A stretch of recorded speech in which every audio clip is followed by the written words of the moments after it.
We're driving a 2021 Cadillac Escalade. Coming up, we're going to experience an audio system with more speakers than we've ever listened to in a car. But first, information explosion.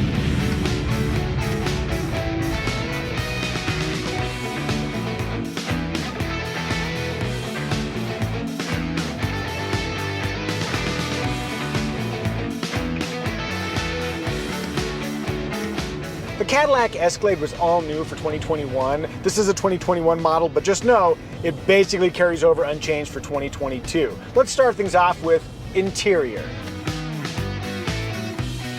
First impressions are elevated materials. You've got stitching, soft stuff. This one is leather clad. You've got all the screens. It does feel like an elite experience when you hop on in. Another thing that is elite about it is its space. There's so much room in this thing. Seriously, like you could probably fit adults in all 3 rows comfortably. One of the reasons why that's possible is because in this generation of Cadillac Escalade, they've gone to an independent rear suspension. When you used to drive around in an Escalade, is that your feet would be up by your butt. And it was a very uncomfortable position for third row passengers. In this one, you sit in a very normal seated position. Plus the cutout in the headliner gives you more than abundant space. You could definitely put full-fledged human beings of all sizes in all 3 rows. And then when you flip the second row seats forward for accessibility to the third row, a very, very wide pass-through. I think it's super functional for human beings of all sizes. What about getting kiddo in and out? That was easy too, because this one has a step that lowers every time you open the door. And this one seems pretty speedy. Sometimes I feel like I have to wait for those. It's a snappy step. Cadillac, that one's free. The Micah Muzio Memorial Snappy Step is descending for your convenience. What do you have planned for this drive? I'm assuming I'm killed in the upcoming robot uprising, but my legacy will be a very snappy step. So there are latch points in the second row, but you discovered a shocking secret. There are no lower latch points in the third row. There are only top tethers. So if you had a child seat back there, you'd have to like use the seat belts to restrain it, which that doesn't sound like a great time. Quickly talking about safety, there are only 6 airbags in the vehicle, which seems it seems like there should be more given how much vehicle there is. Are they really big airbags? Yeah, like you've got the side curtain airbags, and those would protect all 3 rows. But I don't know. I feel like maybe I throw me a few more airbags. That might be kind of nice. And in terms of active safety, you've got forward collision warning with automatic emergency braking. You've got lane keeping assist. But lane departure warning doesn't come until you go to a higher trim, which is kind of an odd combination. The Escalade also has a feature I really like, which is flip-up rear glass, which went away for a long time, and now it's back. And I don't think the glass has come back with a vengeance, but I do like saying it that way, so I kind of want to see what vengeful flip-up glass looks like. I bet it just flips up, but with scarier sounds.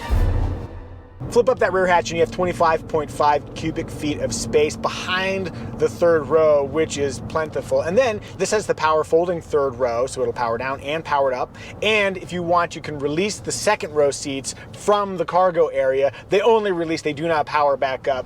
In total, what do we think about the Cadillac Escalade? Is it family friendly? Oh, heck yeah. I think it's big family friendly. Sorry I made you add the word big to the text, sweetie. Dang it, sweetie. Rear window test.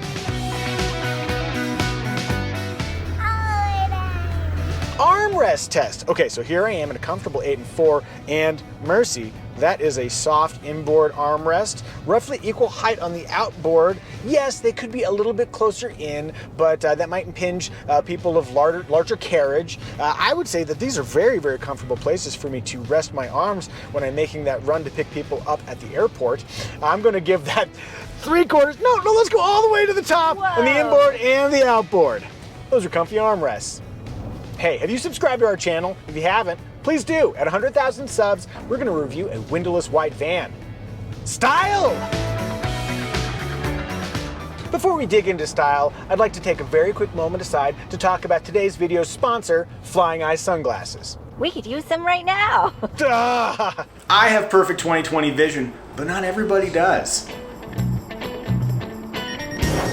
My vision sucks, which is why I am so excited about Flying Eye's new ophthalmic line of glasses.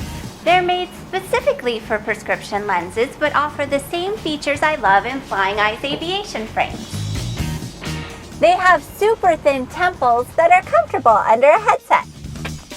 They're made from resilamide, making them nearly indestructible, and they weigh much less than my normal glasses. And check this out, they offer optional magnetic fronts with either solid or gradient gray lenses. Mind blown. If you have bad vision but excellent taste, Flying Eyes offers 4 styles of ophthalmic frames to choose from. Ooh, I look good in these things. Damn these perfect eyes! Ah! You can have the prescription filled locally or let Flying Eyes handle it. And if you want, you can spread the cost over 4 installments. Click the link in the description below for more information and use that promo code Micah for 10% off. Flying Eyes. Flying Eyes. Thank you, Flying Eyes Sunglasses. Okay, sweetie, I pose a question to you. Is big a style? Oh my gosh, it is here.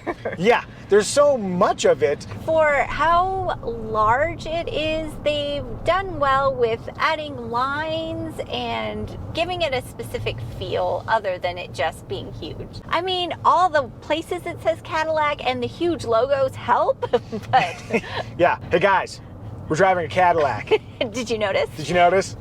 I don't personally go for opulence, but I can see that many people do, and I think this checks a lot of those boxes. What do you guys think? Do you like the style of the Cadillac Escalade? If you do, if you don't, tell us in the comments.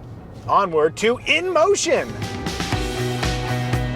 Earlier, I mentioned the independent rear suspension that makes third row seating so much better, but that also yields big advantages in ride comfort. You know, when you drive a truck, if you go over a bump, there's sort of this residual bounciness that comes from a live axle bouncing around, and you don't have that now. Just in driving it around, even over some very, very bumpy stuff, this thing just glides. And I think part of the reason it glides too, this one also has the adaptive magnetic suspension, and it's also an air suspension too, so it raises up and lowers down for easier accessibility. But the ride quality is unassailable. What do you think, kiddo? Is it comfy riding in this car?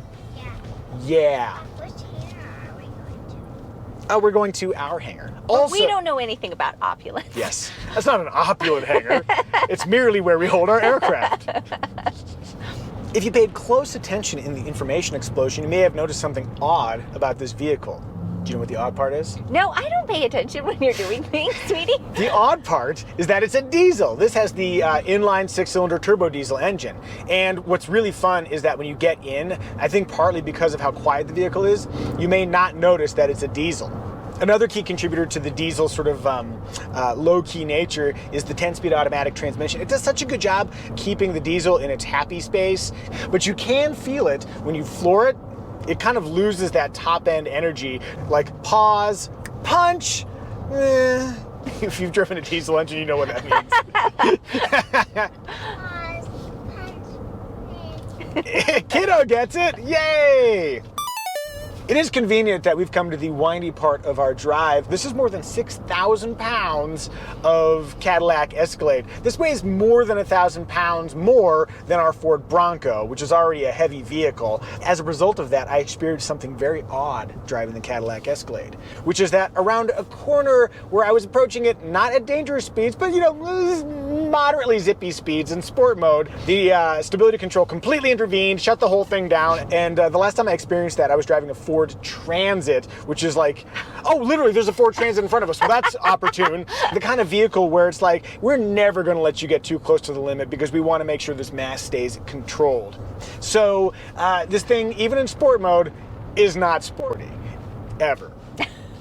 That's not its deal. No, and that's not its deal. Don't expect that to be its deal. Even if you get the sport model, which they do sell, it is not going to be a sporty experience. The steering is just too slow. There's just too much mass. It just doesn't work that way. I still can't get over how weird it is that there's a Transit right in front of me as I'm talking about it. That's very convenient. One other note about mass, coming down this big long hill, I have never had this happen before, but the brakes actually started to fade on me. I had noted that the wooden feeling brakes did not give me confidence, and really, it gave me the right information, which is I should not feel confident in the brakes. If you live in a place where big braking moments are a normal part of life, moderate your speed. All right, I've talked enough about driving. Let's have Sweetie drive.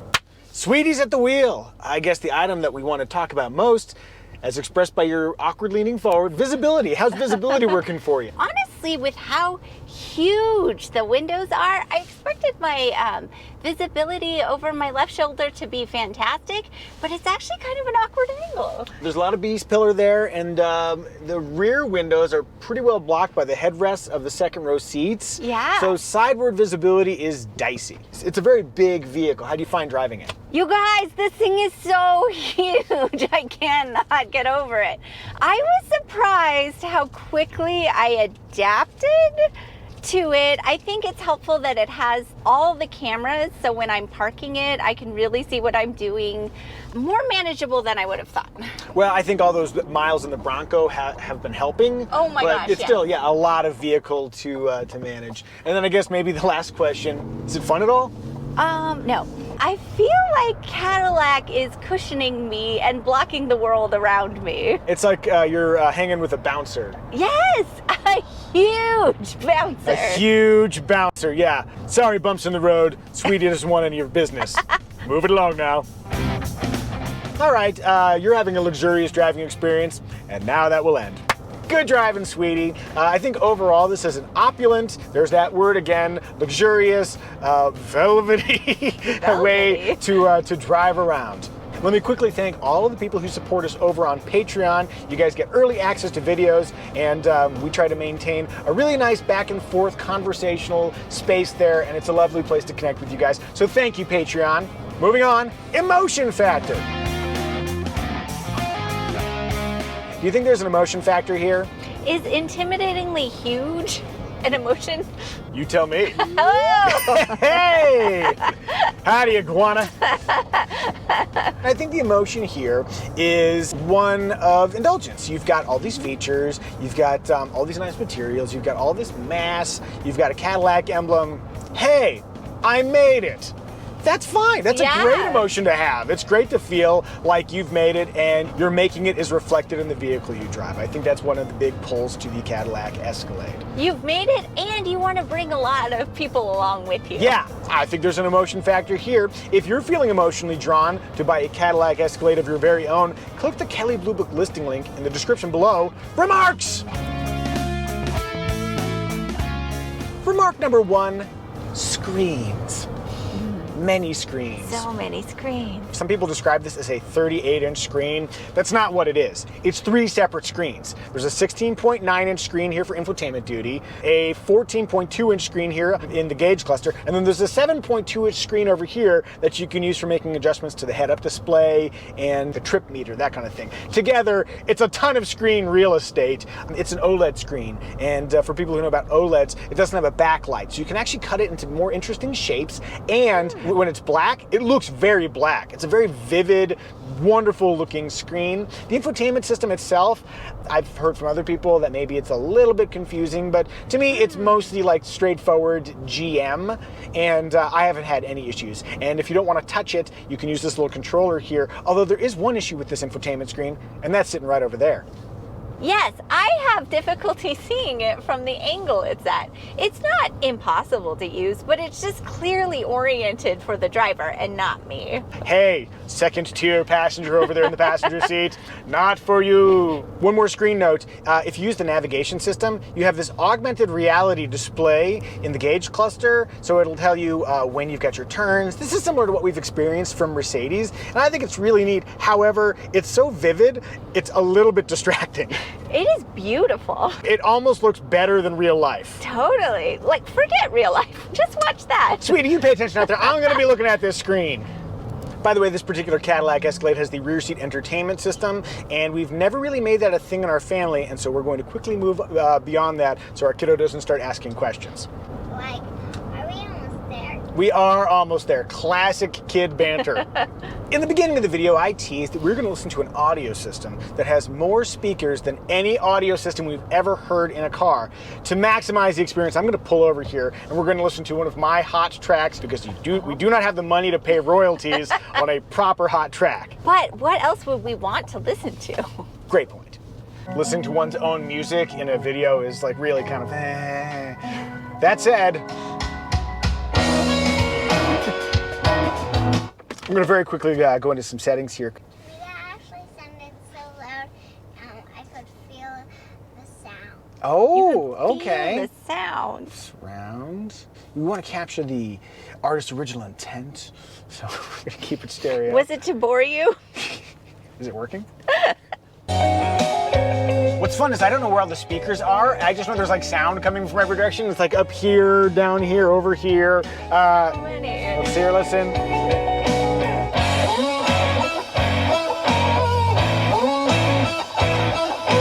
So this song you should really be able to feel.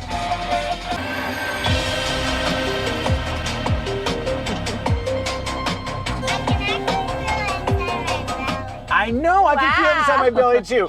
I think the AKG 36 speaker sound system sounds really, really good. And if I didn't have my family here with me, I'd listen to it very loud. Moving on.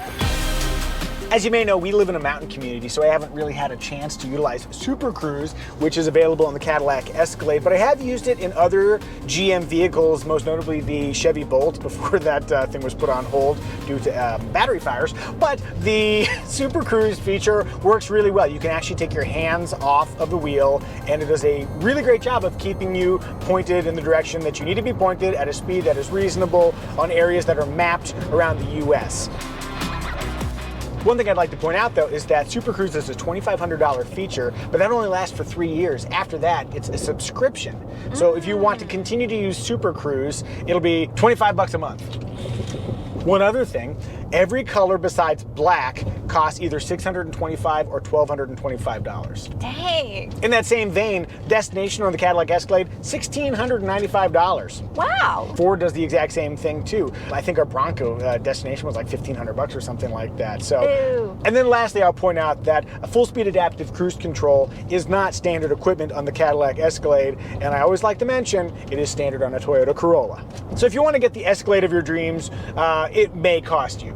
We should talk about engine choices. I mentioned we're driving the diesel. The diesel is basically a no-cost option. So you can kind of choose whether you want the diesel or the gasoline engine. These are the power figures. So they make the exact same torque output, but the gasoline engine has a much higher horsepower figure. So if you want speed, you want the gasoline engine. However, if you want fuel economy, the diesel is the superior choice. Interestingly, the maximum towing available is with the gasoline V8. We should also mention that there is a larger Cadillac Escalade you can get, the Cadillac Escalade ESV. It's an extra $2,900, and you gain not quite 2 inches of rear seat legroom, third row legroom, but you gain 68% more cargo space after the third row, which is a ton of usable space. Sweetie, can I make a trim recommendation? That's what I've been waiting for, dude. I would suggest going one level up from base trim to the premium luxury trim, specifically so you get blind spot warning and rear cross traffic alert. It's a pretty big jump, like $6,000 over the base trim. But yeah, I think for a large vehicle like this with maybe potentially dodgy outward visibility, those little bits of technology would be very helpful for people who like to see where they're going and not hit things along the way. Yeah. Rounding things out, competitors. It's the Lincoln Navigator. All right, I think it's time for us to wrap it up. Synopsis! In thinking about the essence of the Cadillac Escalade, it is large, it's a little bit unwieldy, there's plenty for the entire family, and it is pricey, but indulgent. To me, the Cadillac Escalade is the seafood tower of large SUVs. That's perfect. You gonna eat that? If you have a better synopsis, go ahead and leave it in the comments section. If you haven't subscribed to our channel, please do. At 100,000 subs, we're going to review a windowless white van. If you liked this video, feel free to hit the like button. If you didn't, that's okay.